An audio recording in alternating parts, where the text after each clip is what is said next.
Hey everyone, welcome back. David in History for the Ages here. So I have another video I want to do, a short biography on a lady named Golda Meir. There was a movie in 2023 that came out that went into a lot of detail about her life and it was pretty good. But this is something, just kind of a quick overview of her life.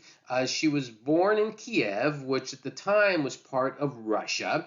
And she eventually moved to Milwaukee. Her entire family, of course, moved to Milwaukee. They were Jewish. If you're not familiar with the history of what happened to the Jews in Russia, it wasn't good. Like it wasn't good for a lot of Jews in other parts of the world.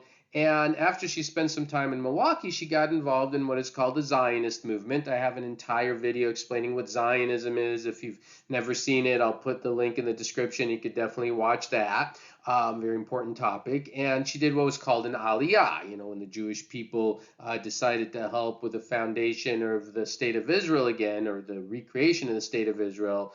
They did aliyahs. They left various parts of the world where they were oppressed and treated poorly and went to Eretz Israel, land of Israel. Anyways, as she went into this movement, she was actually also a socialist, which is interesting as part of her story I'm going to get into in a minute here. But she gets involved in the politics. She becomes a labor minister, foreign minister. So, for those again who don't know the entire history here, by 1948, Israel had been declared a state. Again, I have a whole series of lectures on the entire history of Israel from ancient times to modern times. I'll leave that link in the description as well if you want to get a lot more detail in this. But she was involved in a lot of political events, and in 1969, she was elected prime minister. Now, one of the things that this is pretty telling is female prime minister, right? And at this point, the state of Israel had been around as, the modern state of Israel for just a generation or so, and they already had a female leader, and if you compare that to so many other Western nations, some still haven't had that. And so it kind of shows the progressive nature of Israel and their tolerance and how they accept, all sorts of different ideas and people.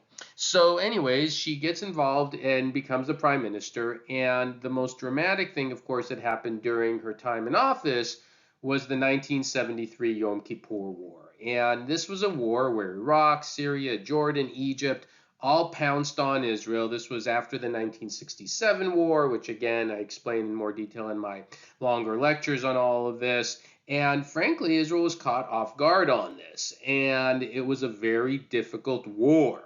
It was very challenging. Up to that point, it was probably the hardest war Israel had to fight.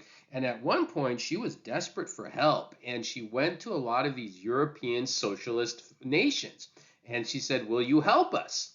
And they didn't. But who did help Israel at this point? The United States. Ironically, during the Nixon administration, they had something called Operation Nickel Grass, which provided a lot of supplies to help Israel get through this 1973 war. So she was successful at the end of the day of winning the war. I don't know if winning the war is the right way, but pushing, the goal of the other countries was to basically demolish Israel. They failed, and so they were able to survive Israel in this 1973 war, but they paid a heavy price for that survival. And afterwards, she was eventually kind of pushed out of office, which is, kind of part of her whole legacy as well.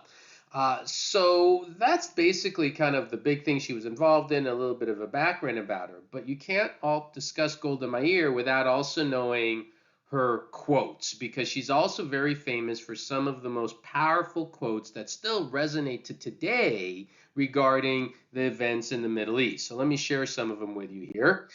So here she says, when the Jews are killed, they are mourned. When they fight back, they are criticized. So she says, I'd rather be alive and criticized than dead and mourned. And this, of course, paraphrasing a little bit from the Hebrew and stuff. Here's another one she said that really resonates a lot with, if you're, I'm recording this in January 2024, and so by now we've gone through the October 7th attack again, and this horrific things that happened to Israel from that point on. And she said, we can forgive you for killing our children, but not forcing us to kill yours. And she said this, I never forget this quote, there will be peace when the Arabs love their children more than they hate us. And if anyone's following the events in the Middle East, you know what's going on with Hamas literally getting billions of dollars and not using it to help their own people, but instead using it for rockets, using their own kids as human shields, and it just goes on and on. Another quote of hers: we Jews have a secret weapon in our struggle with the Arabs. We have no place to go.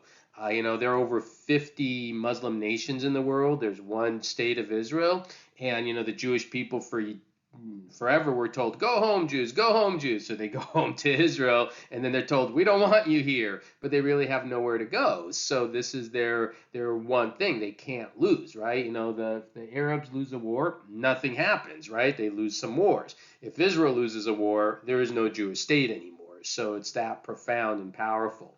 And this other quote of hers, I'll just put my glass on to read this one, she says, "We're not the only people in the world who've had difficulties with neighbors. That has happened to many. We are the only country in the world whose neighbors do not say, we are going to war because we want a certain piece of land from Israel, or waterways, or anything of that kind. We're the only people in the world where our neighbors openly announce they just don't want us to have us here. And they will not give up fighting, and they will not give up war as long as we remain alive here."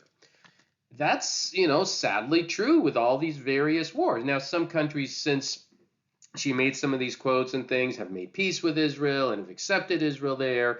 But again, there are a lot of places to this day that, we're talking about, Hamas and Gaza and so forth, that literally in their charters and in their covenants and in their speeches, when they say things like from the river to the sea and, eliminate Israel completely, the starting point of negotiation is, we don't want you here.